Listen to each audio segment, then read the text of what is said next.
What's up, guys? You are tuned into the Team Nextup podcast. Be independent.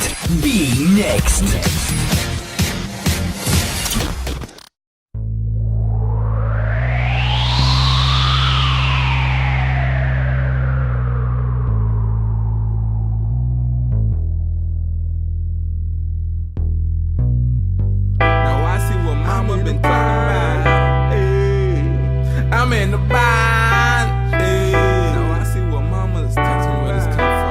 Ladies and gentlemen,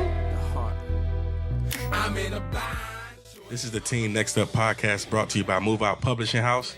I'm here with Drew, Lydia, and we have our special guest, Devin, here, who is the writer of the foreword for the book Mcfluzie.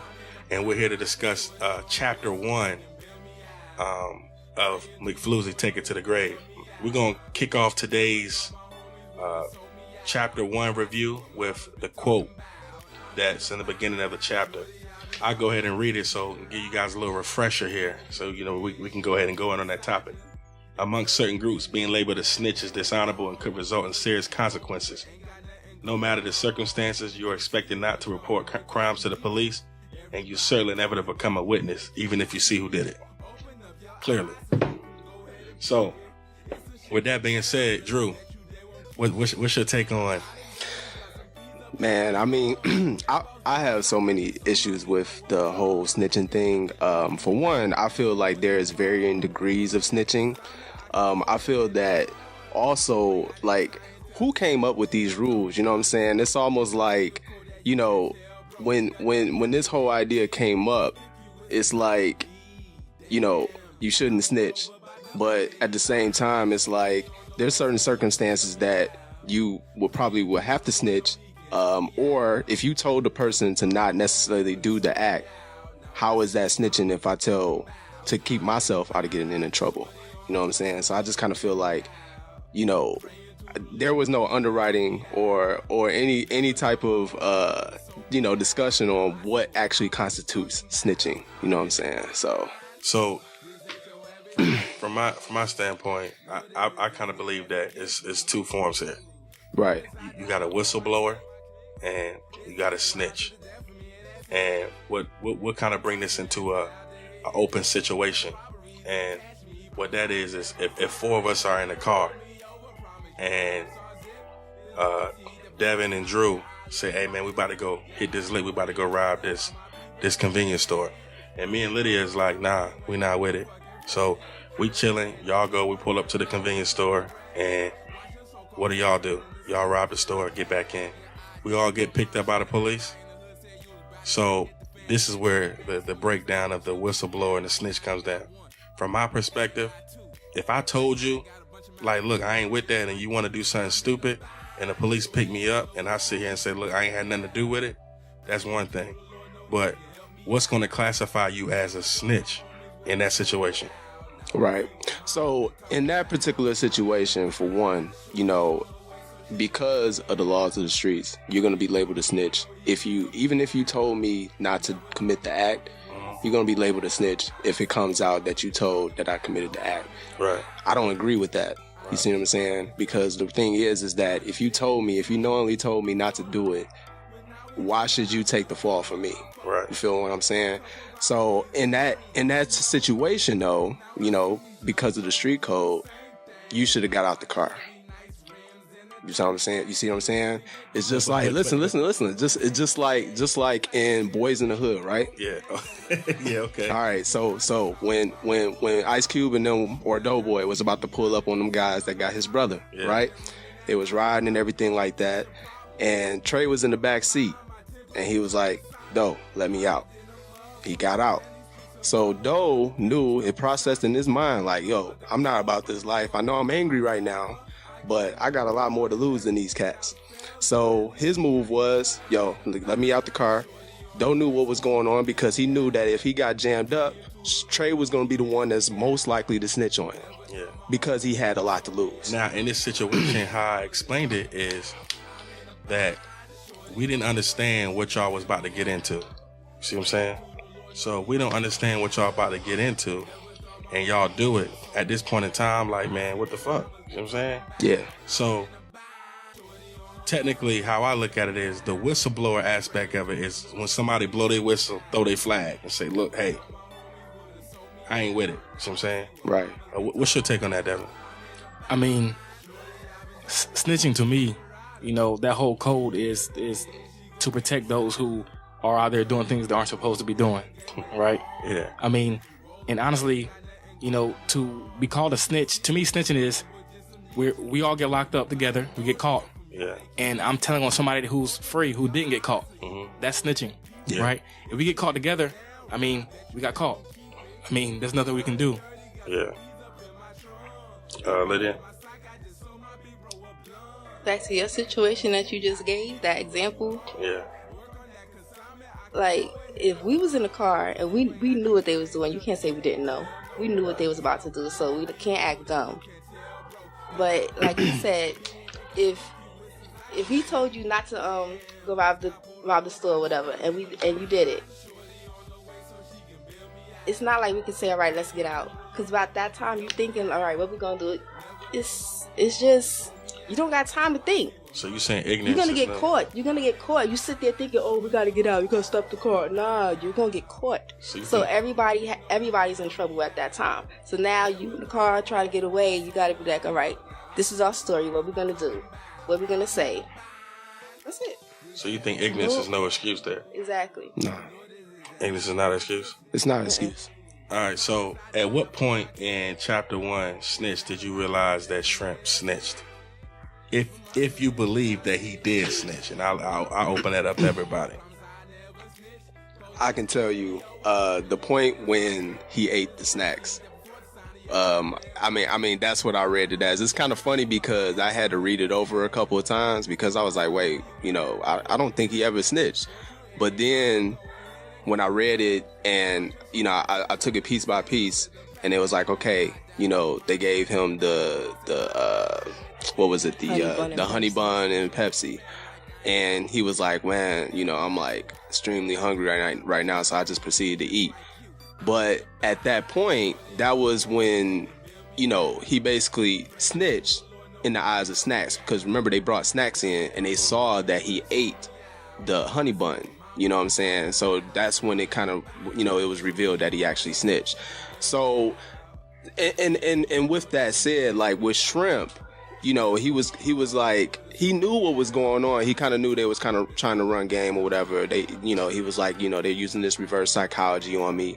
So he kind of knew what was going on and knew what the detectives was up to, but he couldn't show resistance and self-control because of the fact that, he was extremely hungry and he ended up eating. So I think he kind of knew what was going on and what the ramifications of his actions were. You know what I'm saying? So I think the part where I realized he snitched was when he said, you can check my fingerprints and everything, you're not gonna find it. It was kind of like an indirect, like he knew he was innocent and the other guys that was with him were the ones who were, violating.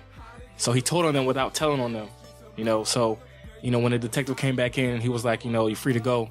I think they kind of knew he was telling the truth, and they kind of sensed that he wasn't really like the other guys, because they probably didn't say anything. He talking about something, check the fingerprints. I can take a lie detector tests. If most of the guys are probably sitting there, was like, I ain't saying nothing. How about you, lady? At what point you realized? That's the same thing I was gonna say. It was before he ate the snacks when he said I could take a lie detector test, check my fingerprints, because he was talking too much, and they already saw that as him being weak. He talking too much, so they knew they could get it out of him if they keep prying him. He's scared. Well, from my and that's standpoint, what they saw. He was scared. I don't believe he snitched. You see what I'm saying? That's my standpoint, and the reason why I don't believe he snitched is because I believe that, number one, he blew the whistle, and what I mean by that is he pretty much just said, I don't have nothing to do with it. I'm going to eliminate myself from the situation.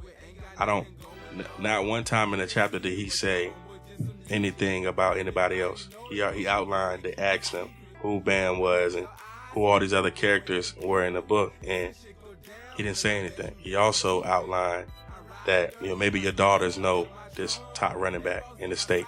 See what I'm saying? Mm-hmm. So these are ways of him to sit here and kind of deter the detectives on what's what. See what I'm saying? But I think also too is kind of based off of, you know, whose perspective are we looking from? Because, you know, my thing is that as a reader, yeah, I agree he did not snitch.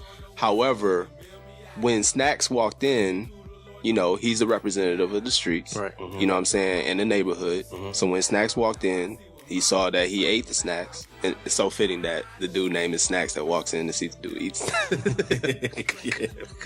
But when he saw that was, and from his perspective, snitching. So, and you know, in the eyes of the streets, that would be deemed as snitching. But I don't agree with that. But see, that's also a ploy from the police to try to. It was a tactic used to divide and conquer them while they were detained. Absolutely. But he shouldn't have ate the snacks because he knew that was a tactic used by the police. And because of that presented as him snitching because he ate the snacks. I don't think that Shrimp knew it was a tactic. I think that he thought about it, but he's never been in that situation, so he didn't really think it was real. Right. See what I'm saying? Right. I think it got real to him once he was let go and he's walking out and he's looking at everybody. And as you notice, it says that he looked at everybody's face and he could tell that they looked at him like he was a snitch. Right. So that word had already traveled through the whole lockdown situation that he was snitching. You know what I'm saying? Right. So, and just like when they brought Snacks inside the room and showed him, like, just quickly, boom, look, this dude talking, he got this. It was a quick image. It wasn't enough time for him to get his words off to say, nah. And yeah, Shrimp said, yeah, they trying to play me, but it's too late because perception's reality. Right. Right. So, I mean, these cops already knew who all these guys were. They knew that Shrimp wasn't, you know... Without going too far ahead. Go ahead. You know, they knew that Shrimp wasn't, you know, a part of them, right? Yeah. So, you know, I think they used Shrimp against, you know, these guys, you know, saying that basically Shrimp, you know, snitched and he told, you know... Because when they came to see Shrimp, they were already upset. You know, when they seen his face, they was already, like, mad at him. Like, he did something already. Yeah. You know? But, you know, regardless, at the end of the day, when he was released, whether he snitched or not, he's still a snitch. Right? People going to question why were you the only one who, you know, was released? So that's good topic. We'll segue into that. The whole being released out of jail situation early, does that make you a snitch? Because everybody try to say, well, oh, he came home and he didn't come home. That make him a snitch. But when you really look at the situation, and I kind of throw my input on that, is, hey, Shrimp, we'll use his character. He has no past record, no nothing. They didn't even know he existed until he was locked up with them. So with that being the case, if I'm locked up with everybody that has a long rap sheet, and I ain't have no priors, and you know I didn't do it, and they let me out, how does that make me a snitch? Because I'm not a proven criminal like y'all. Well, in the black community, that's just is how it is. I know. Is that just in the black community? If you look at other communities, I mean, they like to look at the evidence, you know, the facts. And what other communities? Please specify. I would say, you know, like the white community. If you were in jail and you got released, they want to find out the facts, and they really don't care if you snitch. They're not going to be upset with you for snitching. I actually think that snitching in the whole black community, that whole concept is deeply rooted. You know, goes back to the days of slavery. You know, how so? I say that because you know, like the whole Underground Railroad or the slaves, you know, talking and game planning to kind of get away. Yeah. You know, a lot of times they snitched on each other, right, and told on each other, and that's kind of looked down upon in our community. You know. Yeah. Well, and also I just feel that, you know, it doesn't. Those rules or processes still apply to our community in general. Like, for example, like the Central Park 5. I don't know if you guys ever know about that story with the Central Park 5. So basically, is that the Detroit situation? No. It was New York. So basically, these 5 kids, they were like 14 to 16 years old. Mm-hmm. You know, they were out at Central Park just hanging out. You know, kind of getting into a little bit of trouble, but nothing out of the ordinary that most teenagers would do. There was a jogger who was a 28-year-old Caucasian woman who worked on Wall Street, and she ended up getting raped and brutally beaten. These kids were brought in to be questioned, and basically they were coerced into admitting to the crime, even though they did not commit the crime. It later came out that the DNA evidence showed that there was... Later, like 15 years later? Right. But they found out before the trial even started. Oh. And even with that, even with the fact that they found the DNA evidence and it didn't trace any of those kids, they still proceeded with the trial and they ended up getting convicted of the crime. Wow. So that's just a prime example of, we still tend to, go off the vibe of, guilty until proven innocent when it comes to our black people. Now the justice system works for, the other communities, but when it comes to us, that still applies. And that also permeates into our community. You see what I'm saying? So, they were later exonerated because the person that actually committed the crime admitted to it, and they was able to see that his DNA was all over the crime site. So they ended up, they had already served their time at that point. So, but, they basically let them off or acquitted them of the crime, but the damage is already done at that point. You see what I'm saying? So, and when you speak of damage, that's the same damage that's pretty much done to Shrimp, because, like I said, the last words is, "Don't come out here, you're a snitch." Right. Now, you're a snitch, and there's no proven facts here. See what I'm saying? Right. Like, we don't know who's what, who did what, and who's talking. But like I said, what do you guys think about the good cop versus bad cop? We're gonna use the white cop to be the aggressor here, and then we're gonna come and use the black cop to be the, you my brother. Let me help you. What do y'all think about that? That's Uncle Tom all day. At the end of the day, they're trying to get a conviction. I don't care. That's the nature of their work. It's to get you to admit to something. Right. Or find out some facts. So, even though they played the good cop versus bad cop and got what they wanted with the information, when Detective Smitten took them home took Shrimp home at the end of the night, what do you think about him saying, you need to get out of town? Because if he didn't care, he could have just watched it all unfold and let the retaliation happen. And it's because he knew he threw Shrimp under the bus, so he was giving him a heads up, like, you need to get out of town. These guys gonna think you snitch, because he understands that those guys probably have a different type of connection than they do with Shrimp. Yeah. So if we're all tight and we grew up together, and there's some other guy, no matter what, we gonna stick together. Whether you snitch or not, Shrimp is still the snitch. So is that an example of what was it called, Stockholm Syndrome? I guess. Explain that. It's pretty much,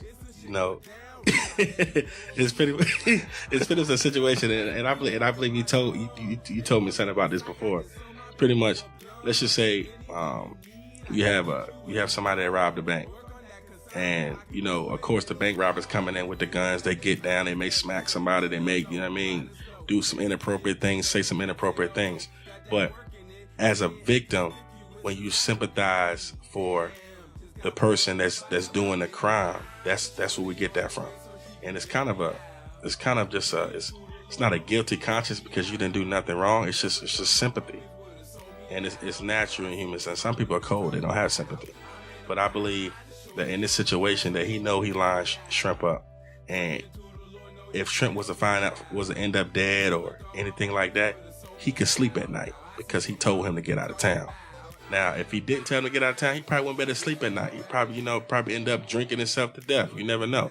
But that line right there was his way of saying, if something happened to you, my conscience is clear. Because I told you. Yeah. What's your take on that, Lydia?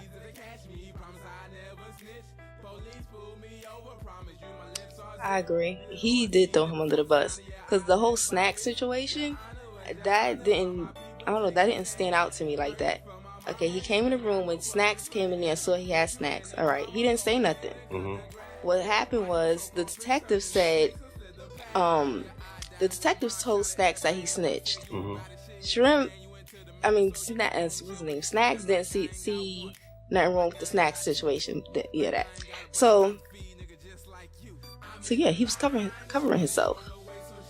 Okay. Because he know he threw Shrimp under the bus. And Shrimp, his poor little self. Like, you gotta feel sorry for him sometimes. Because he just don't know.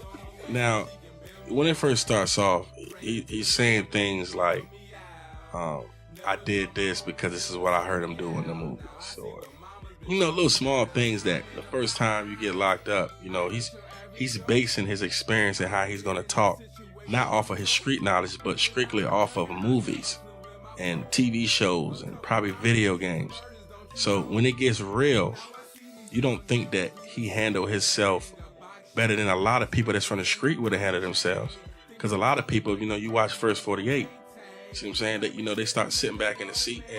And in the book, Shrimp does show characteristics of a rat. Because, he's sitting there, he's leaning back. He's putting his shirt inside his sweater.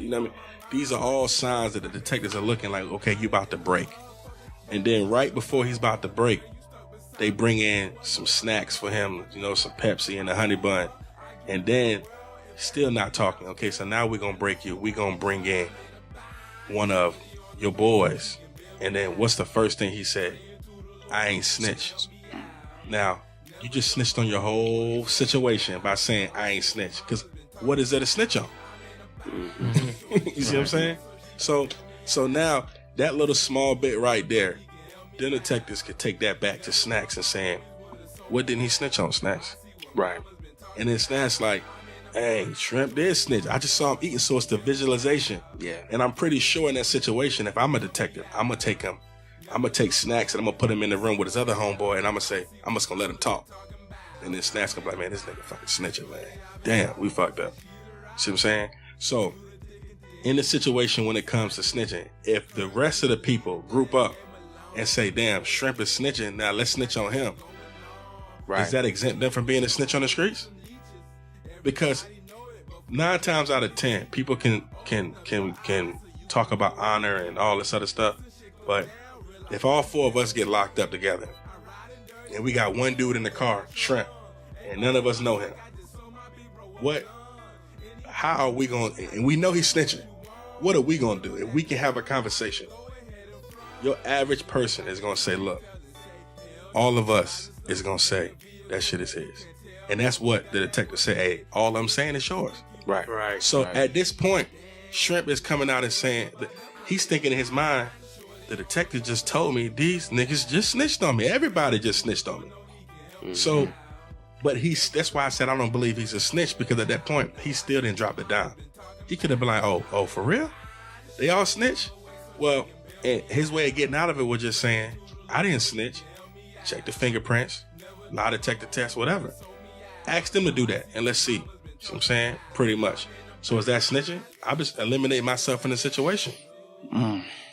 Shrimp got himself in that situation when the detective asked him, how long did you know them? And he said like 3 days or 3 weeks or something like that. Yeah. So that started the whole thing.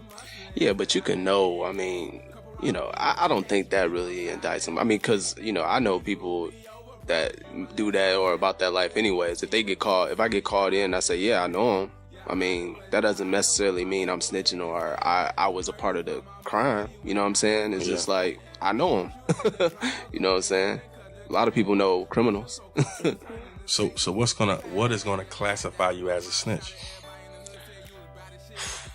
Man, that's tough because, again, I agree with you in saying that he did not snitch. Mm-hmm. I felt like he didn't snitch.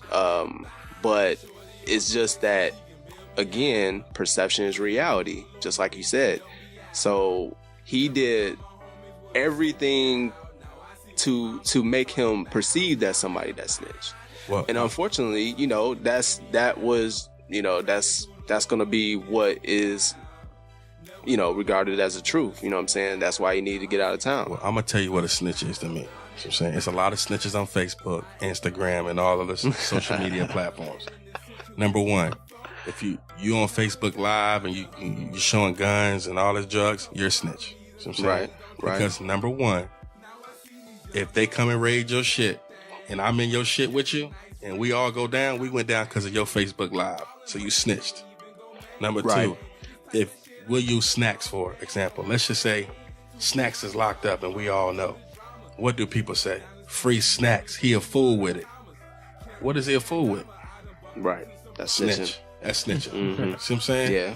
And people don't even realize that. You trying to glorify your Snitching friends when you- again. You can't give somebody street cred without snitching on social media. I can't sit here and say, "Oh, Drew, he with it." You know what I'm Right. saying? Right. Oh, right. you know what I mean? He about that gunplay. Right. Right. So all of that is stuff that will come back and haunt you, especially in indictments. You know what I'm saying? Well, would you say that in that case, then some of the criminals or people that get jammed up, they snitch on their own self too? Absolutely. You know what I'm Yeah, saying? we can snitch that. But see, what happens is when they snitch on themselves and their lawyer look at them and be like, "Yo, Drew, you fucked up." Yeah. Now they want to, yo, he's snitching. You see what I'm saying? Right, Now right. they want to kind of switch it up.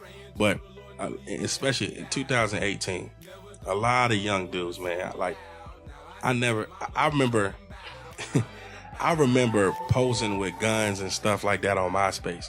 You could probably go on MySpace and find an old picture that, you know what I mean, that's on there. Yeah. Yeah. But you know what I mean, that was stupid. You know what I'm saying? yeah. Yeah. But and that goes back to the cave mentality as mentioned in the Ford.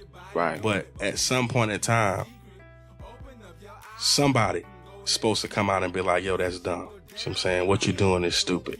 And sometimes it's too late. Some people realize it's stupid once they already locked up. But I can tell you this.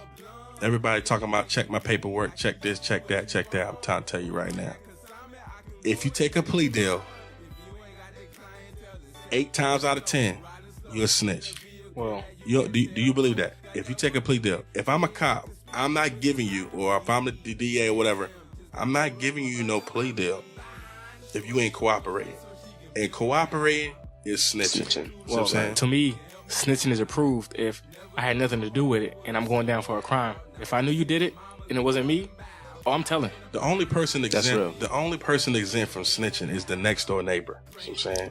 Is the innocent bystander that's around a crime. Because if I'm taking my trash out, you know what I'm saying, and I got a leg and an arm hanging out the trash bag, you know what I'm saying, walking to the car, I'm putting the body in the trunk.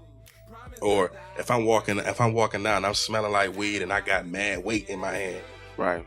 and the neighbor called the police on me, I can't treat them like I'm treating somebody in the street, because that's no different than riding down the street, hotboxing your car, and the police pull you over. You know what I'm saying? Mm-hmm. The police ain't no snitch because he turned you in to the jailhouse, because you understand that it's his job to lock your ass up. So the It's rules. like your neighbor. That is a snitch, Travis. Oh, it's a snitch, but he get paid to snitch. So when you I'm put talking that about the back, neighbor. So That so is so snitch. so that brings up a question then. So who do the rules apply to? the rules apply to the people who play the game. You know what I'm saying? Okay. That's how I believe it. Your neighbor's not playing that game. Right. Now, if your neighbor comes over to your house at any point during your tenure as your neighbor and understands what you're doing and then tries to snitch, oh, absolutely. See, man, white people snitch all the time. They don't get labeled as snitches. To me, different. every time somebody's labeled as a snitch, it's somebody black, right? White person can tell on camera if it's him, they're good. A black person say something, they're a snitch. Hey, but Period. how do you live by the code of not snitching, right? But yet, you tell your kids, if somebody mess with you in school, you need to go tell the teacher. If somebody, it's all the same thing. But that's if you teach your kids that. Whoever told you that? Huh? Exactly. Whoever told you that? Whoever tell me what? It's somebody to go to the teacher. Yeah, I heard you say that shit the other day. I know, that's me. I said that. Yeah. But we were never told to go tell our techer. Yeah, exactly. I don't follow none of them rules. We snitching. So you have. I don't follow none of the rules. Hey, so you done filled the waiver out. You see what I'm saying? Hey, listen, I'm not a part of that code or nothing. I'm snitching. So Yeah, so I agree. but still, but still, you're not a part of the code, right? So if you go into the convenience store today when we leave, see what I'm saying, somebody run up in there and rob the convenience store. You see the dude face, police come. They like, we need you to come down to the station and be a witness, pick these dudes out of lineup. So you go down there and you be like, don't even finish the lineup. It's that nigga right there. I got to get back to VA. We're gonna go ahead and knock this shit out right now. So you don't think that those dudes are wrong for coming at you for snitching? No. Well, first of all, they'll never see me again. You know, and second of all, I mean, I will only corroborate if somebody got killed or something like that. If it was just like a robbery, okay. But So, if it was so if you seen someone get robbed, you mean to tell me you're not going to cooperate with the police? no. I was driving the street the other day. Car flipped over there in the ditch. I kept going. It's none of my business. It's none of my business. I think in every situation you have to kind of like weigh the options. You know what I'm saying? It's like, again, if I'm involved in any kind of way and it's a matter of me getting out of this situation, yeah, I'm probably gonna snitch. So let's Like Troy Ave. What's the dude? Troy Ave. Yeah. You know, people label him as a snitch right now, and he was basically saying that, you know, it wasn't him. I mean, to protect himself, he has to, you know, tell somebody. I mean, else. there's video and stuff on that. I mean, everybody knows. But see, what happens is, and when it comes to snitching, the person that has the street cred, like one thing that Troy Ave said, people talk about street cred, but their credit score 500. See what I'm saying? And with that being said, is street cred is only gonna get you one thing. See what I'm saying? Is when we all get locked up, the person with the most street cred is gonna be the one that's not labeled to snitch. See what I'm saying? Even though he's snitching. Right. Oh, he can't snitch because he's the boss. His street cred is up there. So in Troy Ave's situation, Taxstone street cred is more than Troy Ave's. So ain't nobody just gonna come out and say, oh, he's snitching, because he's known. See what I'm saying? So therefore, you're being at the bottom of the situation, you're expected to sit here and be quiet and not say nothing and just say and do the rap. See what I'm saying? Oh no. Yeah. I totally disagree with that. I mean, I agree with what you're saying, but I don't agree with taking a rap for anybody. So what y'all telling me now is you will snitch. Yeah.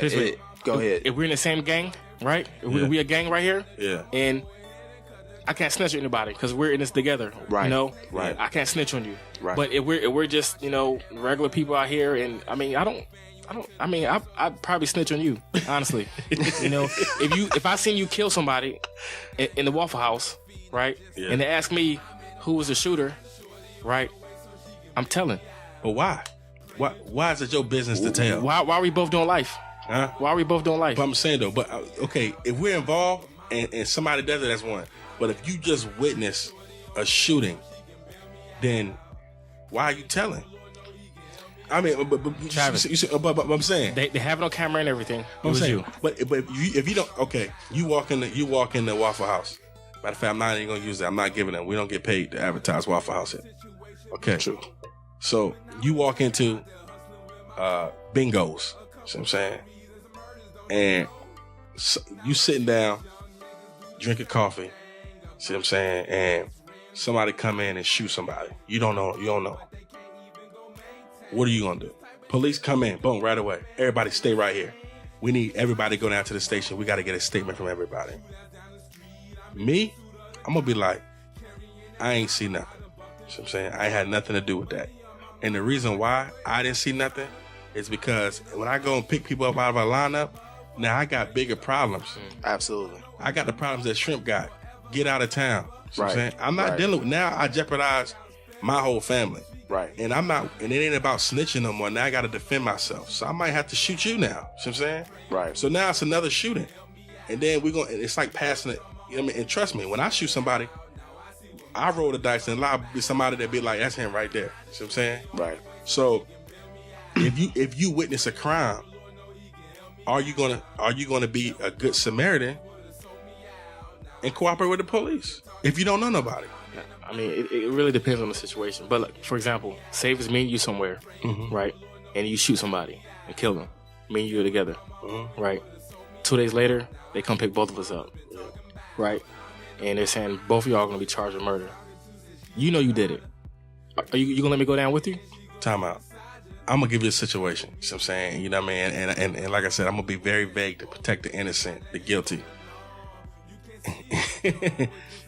When we was young, see what I'm saying, I did something very stupid. See what I'm saying? And for me being the age that I was, I cleaned it up very well. See what I'm saying? And in this situation, I learned that if you cooperate with your co-defendant, you have a good chance of getting off. See what I'm saying? Right. Now, they want people to snitch because a lot of times they don't have nothing. And a lot of times they got to have a smoking gun. If you look at First 48, the ones that don't say nothing, sometimes it's a couple episodes they get off on First 48. Right. See what I'm saying? Then they put up there, like they going to catch you. Nah, they ain't caught you. It's a wrap. See what I'm saying? So, in this particular situation, my brother was with me. And my brother's friend was with me. See what I mean? And, you know what I mean? We was in a situation and I told this person what I was going to do to him. And my brother probably brushed it off, but he probably knew I was serious about it. So, boom. So to make a long story short, I did what I said I was going to do. You know what I'm saying? Right. And once I did what I said I was going to do, you know what I mean? I came back and my brother was like, yo, you did that. So when my parents and all that is notified, you know what I'm saying? Me and my brother still united. Right. Okay. Now my dad, no matter what, he comes in a situation and he's like, yo, you know, I'm going to treat you as if you're guilty. You know what I'm saying? Now, my dad's actions made me say, you would never know the truth. So me and my brother, you see what I'm saying, you know, this, you know, and my dad he kind of kept us separated. I mean, but we shared the same room, so we was able to kind of pass kites and shit like that. You see what I'm saying? And I pretty much told my brother, like, look, man, if I go down, you go down. Because, nigga, you knew everything. So at this point in time, my brother Maswell had just been the suspect. The leading suspect. Because we in this together. And me and him rode that truth all the way out. Now, the scary part to that situation was this. When they bring my brother downstairs, talk to him, and then he comes by me, he gave me that look. Like, I got you. See what I'm saying? Right. Now, in the book, when Snacks walked into the room, he was looking for that look. Right. Now, if you ever been in trouble with somebody before, you know that look. And they was looking at me and my brother to see our body language, to see how we would interact. Right. See what I'm saying? Right. And he gave me that look like, boom. Right. Okay, I can go down here. And you know what I mean? That look is developed with time in. for Snacks and Shrimp, they're not gonna have that connection. Yeah, right. Absolutely. For us being together our entire life, you know, we do that with our parents. Yeah, you feel me? You know what I'm saying? Y'all had all the practice. Now, my dad, you know what I'm saying, and also at that time, my stepmom.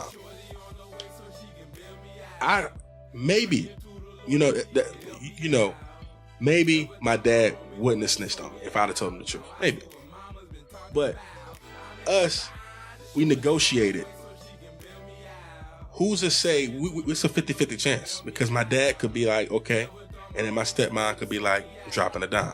My stepmom could be like, okay, my dad could be like, I'm dropping a dime. Both of them could have been like, I'm dropping a dime. You know what I'm saying? You have to man up to your response. I mean, that's what I was scared of. Right. I was scared of them saying. But it was other things at play. I mean, like, you know, us destroying the evidence and, you know, and scaring the witness a little bit. You know, it was a lot of stuff, a lot of factors. Hey, see, but it goes to show, and I'm just using a situation like being very vague with it, but I could completely talk about it, man, because the statute of limitations is completely gone. You know what I'm saying? Right. Sure. But the thing about it is, it is a connection. See what I'm saying? And when I reached out to, like you said, witnesses and stuff, when I reached out to certain people to try to go and make sure, when I reached out to certain people to try to make sure that I wouldn't get, nobody would tell on me, everybody who witnessed that, like let's just say the people who witnessed what happened, they had a choice. I can snitch or I can say I don't know. They chose to say they don't know. See what I'm saying? Right. So, and the reason why they said they don't know is because they didn't want the problems that come with that. Now I got a worse problem than you. Right. So with that being said, do we all agree that you're not gonna, if you see a crime, you're not gonna tell? Cameron, for example, says if he found out that his next door neighbor was a serial killer, he wouldn't tell. He just moved. Now, people said that was stupid. You know what I'm saying? People said it was dumb. But let me explain something to you. if that serial killer just so happened to get off, or if he just so happened to escape town, and he's a serial killer, you don't think that he's gonna get you? It's difficult, man, because I feel like with those type of situations, I mean, if your neighbor is a serial killer, Are you snitching? I don't know. I can't speak from that perspective right now because I'm not in that situation. Uh-huh. You know what I'm saying? So my thing is that, but if I'm there, I'm thinking about my kids, I'm thinking about my family. I don't want this guy out here killing people just randomly. You know what I'm saying? It's people in my community, whatever. You know what I'm saying? So it's kind of hard to navigate because we don't really know what the emotional toll it is once we're actually in that situation. But I understand, like, there's ramifications on both sides, because if I tell, then I'm a target, where I could have just avoided that altogether. But then at the same time, it's like, yo, this dude is out here wilding, just taking people's lives for no reason. And it's kind of like, even like for example, you know what I'm saying, I don't want to dive too deep into this, but like, the school shootings, you know what I'm saying, like all these school shootings that happen, the one shooting that hit me was when they went to the actual elementary school and killed those kids. What was that, Sandy Hook, I believe? Yeah. There's people that have kids that age. I have kids that's in that age. So I'm probably gonna snitch. You know what I'm saying? Just because of the fact that I know what they're dealing with losing their kids. Absolutely. You know what I'm saying? So it's all conditional. In you know that what I'm situation, man, you know what I mean? In that situation, I think black youngster would snitch. You know what I'm saying? Yeah. Hold on one second. But one thing about snitching is I've heard people say it all the time. I kind of feel the same way sometimes. Like, same crime, black guy does it, I wouldn't snitch. Same crime, white guy does it, probably gonna snitch. Right? Yeah. It was him. You know what I'm saying? Because I don't have that same fear of what's going to happen. You know what I'm saying? Right. And that goes in the workplace too. I mean, in the workplace, it's okay to be a snitch. You know what I'm saying? Yeah. And it's promoted. It's not. Now, let me go on record and say, I'm not saying it's okay to be a snitch, but the culture in work, in your workplace, it's okay to be a snitch. Right. And sometimes I see people snitching, and I'm like, God, like, you know what I mean? And you see the movie Purge, and then you see people snitching, and you like, man, like, it's real out here. See what I'm saying? But guess what? I once said to somebody that where I grew up at, when you tell on somebody, it ain't no second chance. See what I'm saying? Right. Where you grew up at, you tell on little Johnny, and guess what? Tomorrow, y'all playing again. And you forget about it. See, we grew up, and even I know you and you, Lydia, when you snitch on somebody, you can't show your face. Your face is bad out here. See what I'm saying? Right. And no matter what, it's people that I know that snitched when we was kids, and I still look at them the same way. Right. See what I'm saying? Like, absolutely.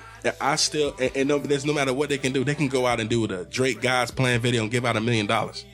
But in my eyes, you see what I'm saying, I'm still gonna look at you the same way. And I only look at people who understood the consequences and snitched. Those are the people I frown upon.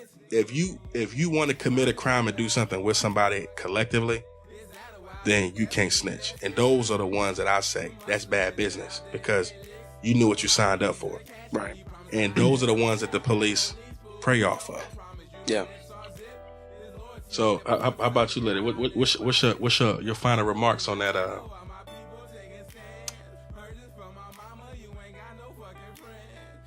I don't know.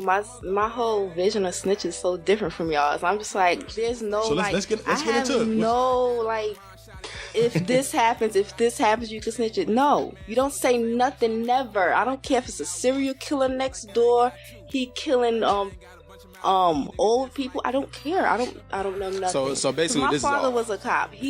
I was raised as, you don't see nothing, no nothing. Even if it's, yeah. He said that? Yeah. Oh, wow. Okay. Why do you think he said that as a cop? Because he understands what happens to people that tell, right? Exactly. He sees it. And me too. On a daily. And then I got family members who done stuff, and I'm like, oh, it's just, you just don't say nothing. And I don't feel no remorse. I don't feel Why like don't I you, need why to don't tell. You, why don't you feel remorse? It's none of my business. Because is that how you... My eyes were closed at the time. I don't know nothing. Can I pose a question? Yeah. I remember one time, like, I had detectives in my house. This is for something, like, not feeling... I was... A friend did something, and the detectives knocked on my door. They was looking and stuff, and I'm there like, and the whole time my parents were sleeping. So I was like dealing with everything myself. I was like, "Oh, so what you looking for? What happened? Oh, okay." So I let them do this. They looked around. They saw my father award and stuff. Oh, first officer, and they left. So let me ask you a question. Just like that, and I'm like, let's just say you knew what happened in that situation, right? And let's just say that they said, okay, well, we're going to lock you up and we're going to give you 15 to 20 years. And you know that this is true and you're not going to be able to... No, but I know I'm untouchable. Okay, so check this out. I just knew that. I was just like, okay. So check this out. I'm like, do you know but I know, but let's just say your daddy wasn't a cop and they came in your house or whatever and they said, they took you down and they said, okay, well, we know you're involved, or we know what happened. By you not telling us you're involved. And if we take this to trial, your lawyer even tells you you're going to get 15. So this is 15 years away from your kids. Are you snitching on that? You have to think about that. Listen. No, let me tell you. This happened all before my kids. So I wouldn't... No. This is the situation. Because you said under no circumstances. Under no circumstances. So this is on the table. If they have one parent that's out, I would do it. Well, now you switching up. One parent that's out. Well, okay, so I would take the bid. So I would go to jail. 15 years. If their father is out. Okay. Then so check this I would out. go. So you would I ain't snitching. So I can't. So check this out. I'll die. I'll slit my throat so before today, I do it. Today, if it happened today, would you snitch? Today? Yes or no? I mean, this is your freedom, hey, yo. You losing time. Hey, listen, at the end of the day, when you got to think about it, it's a 50-50. Yeah, it is. Don't even answer that question right there. Because if you got to think about it, we understand that it's 50-50. Yeah. Because it's a lot of things you got to factor in right now. You got to factor in. If he was out, it wouldn't be nothing to think about. But you got to factor that in, though. There's still an if there. You know what I'm saying? They can't be in the streets with no parent. Like, I don't know. Okay, so this brings me to another topic that I kind of heard with. See, when I hear people say this person's a snitch or don't trust this person or don't look at this person, I always listen to them. So I listened to this Troy Ave interview. You know what I'm saying? I'm not going to say what network, but I listened to it. Okay. And on this interview, he says that when he was growing up, or I don't know if he used his situation, but growing up in the streets, imagine your dad being glorified as someone who never told. He never snitched. So as a kid growing up, you going to see your dad on visits and things like that, and you like, oh, dad, you glorified, you got street cred because you never told. So what makes you think the son's not going to end up in the same situation trying to be honorable to people who not honorable to him? So what do you do? And see, that's why, and that's I mean, to me, it's like, what does not switch snitching win you? You know what I'm saying? Okay, so you got street cred. You still don't have his freedom. About it, Drew, you know what I'm saying? All of us, 18 years old, 17 years old right now, and we're having this conversation. It's completely different. See what I'm saying? It's completely different. Like, you grew up in where? Brooklyn? Okay. She grew up in Brooklyn. We grew up in Virginia Beach. You grew up in where? Detroit. Now, we know that all these areas, it's a zero tolerance for this. At 17, in your prime of when you can commit a crime, you know what I'm saying? Right. You can best believe everybody at this table right now will probably say, I ain't snitching. now, Devin, I'm probably gonna snitch. No, see, I was about to say. Now, Devin, see what I'm saying? Hey, you know what I mean? Hey. I mean, it depends. I've been in this situation with you. I didn't snitch, right? But why I did not snitch? Because I'm your brother, right? But if I wasn't your brother, but I was also never posed with the question. Okay, you getting 30 years. So let me get that situation. We're gonna use this. I'll use a different name. Let's just say. Let's just say his name is OK. Okay, his name is OK. So you seen OK do mad stuff around us and our brothers and stuff. You seen it. So if OK was to get locked up and the police came to the house and said, hey, what do you know about this? Are you going to ride out for OK if he wasn't our family? Nah, I'll say I don't know. Who's okay? Now, why would you not just snitch? And why would you say okay? Because I know the reason why. Because I'll be snitching on myself. Okay, exactly. I may not have been involved in everything, but I was involved in some things, and I could get, if OK found out I snitched, then he can snitch on me for some other stuff. So what if OK already snitched? What if he already said, look, man, hey, I'm a man. Cause see, sometimes as soon as they say you have the right to remain silent, I'm telling right there. So check this out. If I was to get locked up and I said, look, I'm a man, and I'm gonna accept my responsibilities. I'm gonna tell you what I did. I think that is one of the biggest ways to snitch in history. It is. That is because what's happening is you can't. First of all, you're not telling me everything. You're only telling me everything that you did because you want to get a deal. Okay, right. That's it. So with that being said, if I tell you everything about me, I said, okay, we all went to the store and. Start naming names. But this how I go. We all went to the store. My homeboy got out, man, and he opened the door. He pointed the gun at the cashier. And who's your homeboy? Drew. Okay. Then we. I got you. Then we go and I go back there and get a Colt 45 and a Snicker bar, and then Lydia come in the back door. Boom. See what I'm saying? And yeah, I'm gonna snitch on her because she ain't one of us. I'm gonna snitch on her. See what I'm saying? Right. And then we hop back in the car. My homeboy, he drive us away once we get away with the money. Who's your homeboy that drove away? Oh, Devin. See what I'm saying? Now you done snitched on all parties. See what I'm saying? Right. And, you know what I mean? And then that's another thing. Writing statements at work. I gotta touch on this. If you at work or you in a situation where you write a statement, what do you think about that? I never wrote a statement at work. If you at work, Devin, if you at work and your job is dependent on it, and they say, look, we had Johnny sexually harassing some females at work, and they said we looked on camera and you was right there. You can't say you didn't see it because you laughed at it. You know what I'm saying? Now, we need you to write a statement. Now, would you write that statement? I've actually wrote a statement before. One time, a guy fake fell down the stairs and he tried to get workers' comp. I seen him fake fall down the stairs. So I had to. Why snitch though? Because the camera see me walk by. But how do you know he fake fell? Because I seen him. I seen him lay down like, oh. It could have been real though. Yeah, because guess what? If I didn't say anything, they already had me. They seen the camera. They seen me see it. So if I didn't say anything, I was done. So to recap, does everybody here believe that if you posting stuff on Instagram, Snapchat, social media, you snitching? Absolutely. Yes. Absolutely. Does everybody believe that if you out here saying free to God, you know what I'm saying, hey, free, oh, he's with it. He do it the hard way. Pause. If he do that, is that snitching? All day. Yep. All day. So, and let me touch on this one last thing. What do y'all believe on someone saying free snacks if snacks is locked up? I think it's dumb. Why is that dumb? Because it's like you glorifying him. It's Okay. like it's just dumb. I'm gonna tell you how I don't look like at it. If you saying free snacks or free your homeboy, right?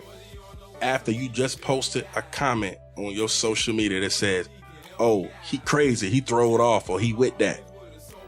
Man, listen, they don't even need you in court, dog. They just gonna go ahead and screenshot that, and that's coming to court. And they're gonna be like, so, Snacks, what do you say about your homeboy saying free you and you're with that? So I'm saying you say you don't carry guns, but he's saying that you toting, and they post some pictures, and I see your Facebook, and you got guns. See what I'm saying? Yeah. So we'll go ahead and we'll touch on the 4 real fast for like a quick 5. Okay. I know I kind of did a recap here with Devin. So the cave mentality. See, he leaning back right there. That right there is a symbol of discomfort. See what I'm saying? That's what Strip did. Hey, next thing he better just tuck his hands inside of his sweater. So with the Ford, and like I said, I want to get this discussion here also here with Devin, because he wrote that. Yeah. What's your take on that? I thought it was pretty powerful Okay. because of the fact that I think this is almost like the blueprint that we should use in our community. Okay. It's like a lot of us, like we just discussed, we kind of came from different backgrounds. We know what, like, oh my bad, we know what life about is as far as being in the hood and everything like that. But also too, we've had that exposure to where we've seen other and greater things in life, and it's definitely on us to be able to educate our people and inform our people of that. So I thought that was really a good baseline to the book in general, because a lot of things, and also too, the environments shape our behaviors, what I'm saying? And a lot of people outside of that environment don't understand. But the thing is that we like to believe that we have full autonomy over our behaviors and the decisions that we make. But a lot of times that's not really the case. It's really about what your environment, and that's going to shape what behaviors and decisions that you make. So touching on that. Yeah. With what was said in the Ford, what's that question I asked you about the Ford yesterday?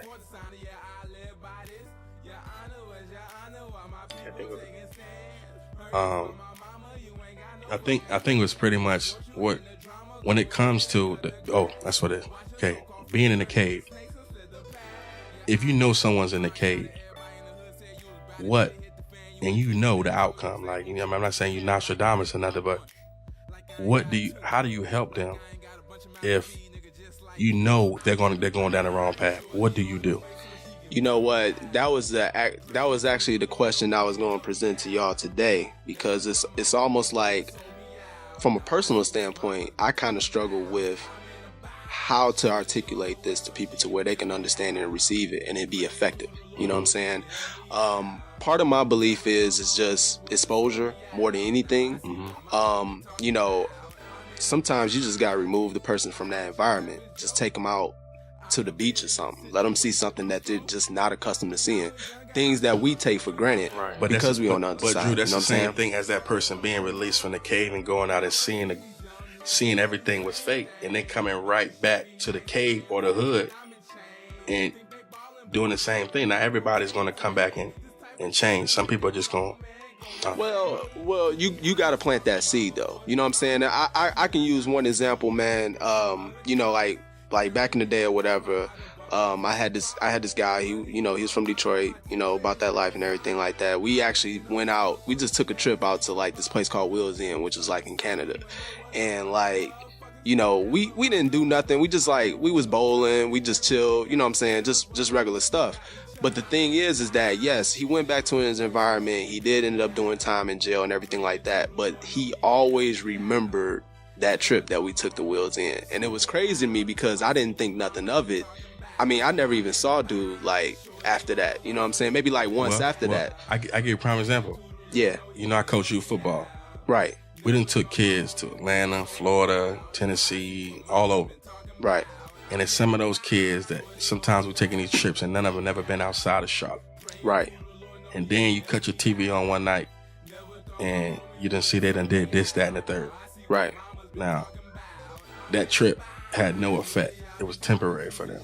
Right. See what I'm saying? Right. And some people, it's going to change their life. Some people, it's not. But like you said, Devin, when you kind of touched on that, you said that you just got to kind of let them see it for themselves. Right. In the case of the, youth football players, from Charlotte, going out and coming back, at the end of the day, Charlotte's the representation of that cave. Mm-hmm. They came back to the cave, right? Mm-hmm. It's not like they were able to get out and get away. Like, where are you from? From Detroit. Detroit? Yeah. I bet you can go back to Detroit right now. Some of the people you grew up with are still there in Detroit. Absolutely. Never left Detroit. And for them, they can't see bigger than Detroit. This is it for them, know? And same thing, you could probably go back to Brooklyn and people they can't see outside of that, And even if they leave for a moment, they still come back and they still there, right? I know people who join the military and they get away from where they're from. And they never go back because they feel like they go back to that. They're, not necessarily saying that the place is a bad place, but, getting out of that mindset and that mentality. cave, that mentality for them, but at the end of the day, even once we get out of that cave, we are still ignorant in some form. We're still in a cave. It's still it's always a mentality that comes with that. Right. Yeah. So to kind of sum up the chapter 1, Snitch, and the 4 we loosely touched on there, kind of just with the closing remarks, I kind of feel like the 4, it sets the tone, and to jump right into the chapter Snitch, once you read, once some people read all the way through, the people who haven't read it already or through this audio experience, they're gonna realize why this Snitch chapter is first. Because number 1, we set the tone with being in the cave, and 2, we set the tone on the environment when it comes to being a snitch. Because that's the number 1 dishonorable thing you can do in the hood is snitch. Think about that. Absolutely. I known people that done did a whole lot of stuff, crazy things, from prostitution to killing people to this. But a snitch is worse than all of that. You know what I'm saying? Like, what I mean? Like a snitch and a rapist is like on the same level. You know what I'm saying? And where we grew up at. Right. So starting it off with that, you know what I'm saying? And then, the next chapter we're going to go to is instigator. So we're not going to touch on that, but going from these type of things, it's a build up, and this book is created just of someone who's Shrimp's age or 15, 16, 17 or whatever can read this, and this is like the manual of shit not to fucking do. Right. See what I'm saying? Right. Like just like Shrimp said in the beginning, he learned this he saw it on TV. So people can read this and say, well, dang. And just like with this podcast talking about what's a snitch, hopefully someone can, cut the Facebook Live shit out. You know what I'm saying? And people don't got to know what you know. I mean, when I say cut the Facebook Live stuff out, it's snitching on yourself. You know what I'm saying? Okay, I would say you still glorifying snitching? I mean, not snitching? Am I glorifying? No, you were saying they would cut the Facebook stuff out. Yeah, I mean, you snitching on yourself. Right, you know what I'm saying? It's a lot of you telling. You know what I'm saying? You writing. I had I had a kid that played for me a couple of years ago, and we was talking about snitching, and somebody was snitching. They was like, man, you writing. Oh, nah. One of them was somebody dad came home from jail, and they would, how from my dad, he gonna be in jail forever.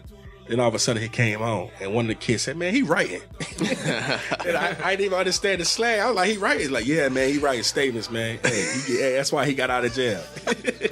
So with that being said, you see what I'm saying? Their mentality is, if the judge say, and some people are stupid, if you go to a federal prison and the judge say, okay, I'm sentencing you to 30 years, most likely you're not going to do all 30. But if your ass get out on 29 years, the street's going to say you snitch. Mm-hmm. Why you get out a year early?